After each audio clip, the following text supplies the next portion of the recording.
Alors maintenant, on va aborder l'étude, la théorie de Michaelis-Menten, donc la théorie des réactions qui a été élaborée par les auteurs Michaelis et Menten pour suivre un type de réaction très particulier, sont les réactions catalysées par les enzymes appelées michaéliennes, justement parce qu'elles suivent cette théorie.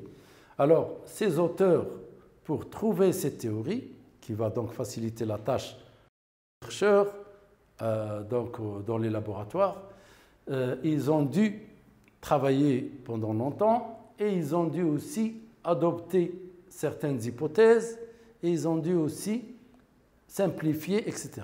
Donc nous allons voir comment on peut obtenir l'équation de Michaelis-Menten et comment rapidement démontrer rapidement cette théorie. Alors, pour cette théorie de Michaelis-Menten, il y a deux choses absolument importantes. D'abord, il y a passage automatique par un complexe intermédiaire, donc pour utiliser la théorie, donc les réactions passent obligatoirement, c'est ce qui est le cas ici tout le temps pour les réactions enzymatiques. On a toujours formation d'un complexe intermédiaire qui va ensuite donner, donc la réaction se fait en deux étapes. Vous avez aussi des hypothèses simplificatrices qu'on va voir par la suite. Pour l'instant, on va simplement voir le schéma général de la réaction. Nous avons ici une première étape qui est réversible, qui est une étape rapide. Par contre, la deuxième étape, elle se fait pratiquement que dans un seul sens, avec une constante cinétique K2 qu'on appelle généralement constante catalytique, K4, K plus 2, c'est la constante cinétique de cette étape. Alors cette étape, elle est lente, elle est plus lente que la première. Puisqu'elle est lente, comme on a dit précédemment pour l'ordre des réactions, l'ordre de la réaction sera donc, la vitesse de la réaction sera déterminée par cette étape. Donc quand on va déterminer la vitesse sera définie d'après la loi de Van 't Hoff par rapport à cette deuxième étape, l'étape lente. C'est K plus 2 ES. ES, c'est le complexe enzyme-substrat. Alors, cette équation-là, vous en rappelez parce que nous allons beaucoup l'utiliser après. La première étape, ici, qui est l'étape rapide, donc cette étape rapide est équilibrée. Elle va être définie par une constante d'équilibre. Donc vous allez avoir ici ce qu'on appelle une constante de dissociation du complexe ES, puisque vous avez le produit ici des concentrations ici, des réactifs sur la concentration de ES. Donc c'est une constante de dissociation. Elle va renseigner sur la dissociation du complexe ES. C'est ce qu'on appelle la constante de Michaelis. Alors, cette constante de Michaelis, elle est aussi très importante parce que, puisque c'est une constante de dissociation, elle va donc renseigner sur la force de liaison entre l'enzyme et le substrat. Hein, d'accord? Donc, puisque c'est une constante de dissociation, plus le Km est grand, plus le complexe ES sera dissocié. D'accord? Puisqu'on aura plus de formes libres. Donc, si le Km est grand, ça veut dire que l'affinité de l'enzyme pour le substrat est faible, puisque c'est dissocié. Donc, si le Km est grand, l'affinité enzyme-substrat est faible. Si le Km est petit, faible, ça veut dire que la réaction va avoir tendance à aller vers le complexe. Ça veut dire que la force de liaison entre l'enzyme et le substrat est forte. Donc, on a une forte affinité. Donc, c'est l'inverse. Hein. Donc, si le Km est grand, l'affinité est faible. Si le Km est faible, l'affinité enzyme-substrat est grande. Donc, rappelez-vous bien de ça. On va continuer l'étude de la théorie de Michaelis-Menten.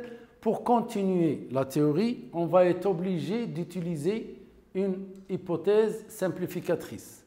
Alors, on revient au Km. Km, c'est concentration d'enzyme multiplié par concentration de substrat sur concentration du complexe ES. Alors, la concentration, on va définir maintenant toutes ces concentrations. On aura besoin de définir ces concentrations pour essayer de tirer une équation. La concentration E, c'est la concentration de l'enzyme à un instant T donné. Généralement, c'est une concentration difficile à déterminer expérimentalement. On la détermine par rapport à E0 et ES, toujours. Donc, c'est concentration initiale que vous avez mis dans votre solution, moins la concentration d'enzyme complexée, puisque c'est ce qu'on appelle l'équation de conservation. L'enzyme totale, la concentration en enzyme qu'on a mis au début, est égale à la somme des concentrations des différentes formes de l'enzyme, puisque l'enzyme ne se transforme pas. Donc, on a E, c'est E0 moins ES. La concentration en substrat, c'est aussi au départ S0 moins la concentration d'enzyme de substrat complexé à l'enzyme. Alors si maintenant on remplace S et E par ici ces deux termes, on va avoir une équation difficile à exploiter. Donc les auteurs Michaelis et Menten ont émis une hypothèse, et c'est ce qu'on appelle l'hypothèse simplificatrice de la théorie de Michaelis-Menten, c'est que le complexe ES est toujours très inférieur à la concentration en substrat S0. Ça veut dire que la quantité de substrat qu'on met dans la solution est toujours en très large excès. Donc quand vous mettez l'enzyme, le substrat est en très large excès par rapport à l'enzyme dans le milieu réactionnel.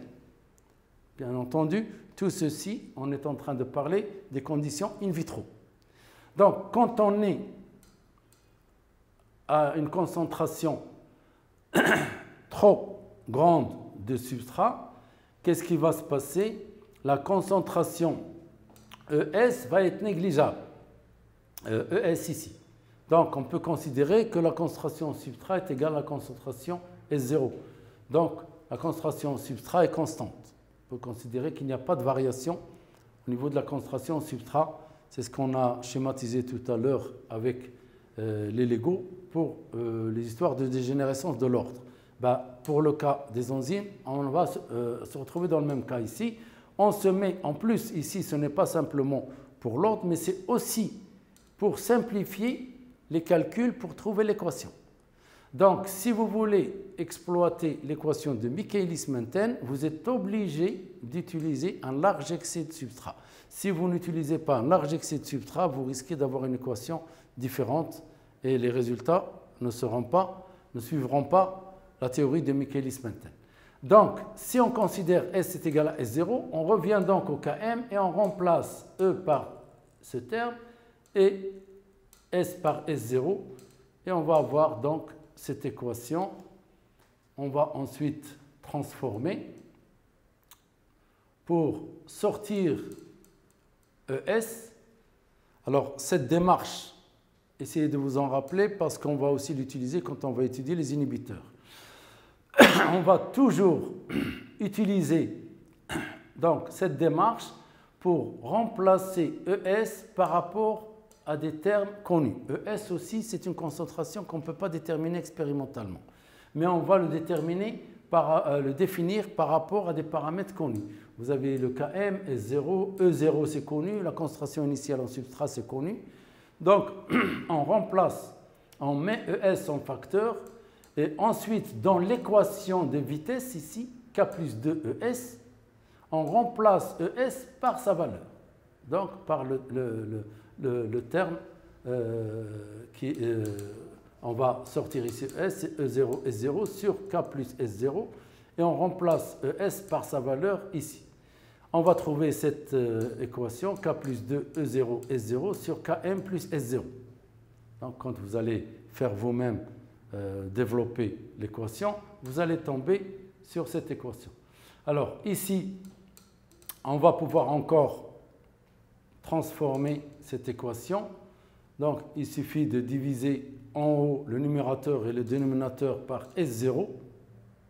Donc, si vous divisez en haut et en bas, vous ne changez pas la valeur du rapport. Donc, vous allez avoir K plus 2, ici S0 va simplifier. Ici, S0 va simplifier, ça va être 1. Et ici, Km sur S0. On va obtenir donc V égale K plus 2 E0 sur 1 plus Km sur S0. Alors, rappelez-vous de cette équation. C'est l'équation de Michaelis-Menten. D'accord?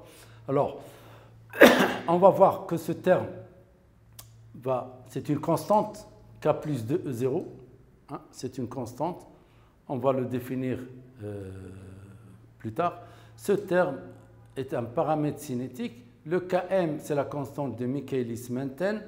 Donc, en étudiant cette équation, pour tracer le graphique de cette équation, V en fonction de S0, on va être obligé de faire des limites, une étude limite, pour essayer de voir comment la courbe va se présenter. Déjà, vous remarquez que si vous tracez V en fonction de S0, ce n'est pas l'équation d'une droite, d'accord? C'est une courbe. Donc, cette courbe, comment elle va se placer sur le graphique? On va essayer de trouver quelques points importants qui vont nous permettre de la tracer. Donc, si on se place à des concentrations substrat très grandes par rapport au Km, supérieures au Km, donc un très large excès de substrat, qu'est-ce qui va se passer? Ce terme Km sur S0 va se négliger par rapport à 1, d'accord? Négligeable. Ce qui fait que la vitesse va tendre vers donc K plus 2 E0. C'est une constante et cette constante, c'est ce qu'on appelle la vitesse maximale. Donc, quand vous êtes dans ces conditions, l'équation de Michaelis-Menten va aller vers une valeur constante, donc V constante, qui va être une asymptote horizontale de la courbe que la vitesse ne pourra plus dépasser. Et cette asymptote horizontale est appelée Vmax. C'est la vitesse maximale de la courbe de la réaction enzymatique et c'est l'asymptote horizontale de la courbe V en fonction de S0. Alors, qu'est-ce que c'est? Bon, avant de définir, je reviendrai à la Vmax tout à l'heure. Nous allons voir un autre point important. Si maintenant, toujours à partir de la courbe, on se place à S0 égale au Km, qu'est-ce qui va se passer? Si S0 est égal au Km, donc ici, ça va être égal à 1. Donc, la vitesse va être égale à Vmax sur 2. Donc, si vous êtes à S0, la concentration substrat égale à la constante de Michaelis, constante de dissociation du complexe, on va tout simplement avoir la vitesse à cette concentration est égale à Vmax sur 2. Donc, le Km, tout à l'heure, nous l'avons défini comme la constante de dissociation du complexe ES. Nous avons dit aussi qu'il renseigne sur l'affinité enzyme-substrat.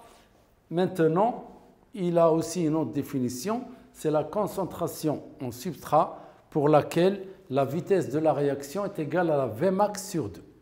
D'accord? Donc, avec ce qu'on a obtenu, on sait qu'il y a une asymptote horizontale à la Vmax. On sait qu'à la Vmax sur 2, donc quand vous êtes à la moitié, ici, l'abscisse, c'est Km. Donc, la concentration substrat qui correspond au Km, donc, nous donne Vmax sur 2, ici. Donc, quand vous êtes à la moitié de la Vmax, la concentration substrat est égale au Km. Donc, quand vous remarquez cette courbe, vous remarquez ici qu'il y a une asymptote, donc la courbe va aller vers un plateau, donc horizontal. Si vous avez bien tracé et bien fait votre expérience et vous faites le tracé V en fonction de S0 et vous pouvez aller jusqu'au plateau, vous avez déjà une idée sur la Vmax à travers ce graphique. Et ensuite, à la Vmax sur 2, vous avez le Km directement sur l'axe des abscisses. Donc si on vous demande avec juste cette présentation, vous pouvez le faire. Mais généralement, qu'est-ce qui se passe? Expérimentalement, cette représentation directe est très peu précise parce que l'expérience généralement ne va pas jusqu'au plateau. Donc, souvent la réaction traîne avant d'arriver au plateau. Si on arrête avant le plateau, on va faire une erreur sur la Vmax et qui va se répercuter sur le Km. Donc, généralement, quand on veut définir, calculer avec précision les paramètres Vmax et Km, on va surtout chercher à linéariser l'équation de Michaelis-Menten. D'accord? Alors, avant de voir l'équation de Michaelis-Menten, j'aimerais un peu insister sur la définition de la Vmax. Parce que très souvent, il y a des fois définitions qu'on trouve dans certains ouvrages qui sont ambiguës. Alors, la Vmax, qu'est-ce que c'est? C'est quand vous êtes ici sur le plot, c'est-à-dire la partie de la réaction. Ici, la réaction est indépendante des variations de la concentration au substrat. C'est-à-dire l'enzyme arrive au maximum de son activité enzymatique, donc sa vitesse arrive au maximum. Même si vous surchargez en substrat, si l'enzyme elle est capable de transformer 800, par exemple, substrats par seconde, elle va transformer 800 par seconde, même si vous mettez une tonne de substrat. Donc, ça ne change rien. C'est-à-dire que l'efficacité catalytique de la réaction atteint son maximum. Mais ça ne veut pas dire que l'enzyme est saturée ou les sites sont bouchés. Non, l'enzyme est active, d'ailleurs elle est au maximum de son activité, puisqu'elle transforme beaucoup de substrats, mais elle arrive à une phase où la réaction, la vitesse atteint un maximum et l'enzyme ne peut transformer qu'une certaine quantité de substrat par unité de temps, quel que soit, même si on augmente la concentration de substrat. D'accord? Alors, maintenant, nous allons voir la représentation, donc la détermination précise des paramètres cinétiques Km et Vmax en utilisant la linéarisation de l'équation de Michaelis-Menten. Vous voyez donc que cette équation, pas l'équation d'une droite, alors il y a des auteurs qui s'appellent Leinhofer et Burke, ils ont réussi à trouver cette idée, cette astuce. Ils ont donc linéarisé l'équation. Si vous inversez la vitesse, vous allez obtenir donc ici 1 sur Vmax plus Km sur S0 plus facteur de 1 sur S0. Donc vous voyez ici que c'est l'équation d'une droite, Y égale AX, donc AX plus B. Ici, AX plus B. Donc B étant 1 sur Vmax. A étant la pente de la droite. Km sur Vmax. D'accord? Et si vous continuez, donc quand vous êtes à 1 sur S0 est égal à 0, vous avez 1 sur V est égal à 1 sur Vmax. Donc la droite va traverser ici l'axe des ordonnées à 1 sur Vmax. Et si vous prolongez la droite, l'abscisse à l'origine de la droite, l'abscisse à l'origine, c'est-à-dire la valeur de 1 sur S0 quand 1 sur V est égal à 0. Si vous calculez, vous allez trouver que c'est moins 1 sur Km. D'accord? Donc, si on vous demande de déterminer avec précision les paramètres cinétiques Km, Vmax, et vous avez la possibilité d'utiliser les doubles inverses, il vaut mieux utiliser cette technique, cette représentation graphique, elle est plus précise que la représentation directe de l'équation de Michaelis-Menten.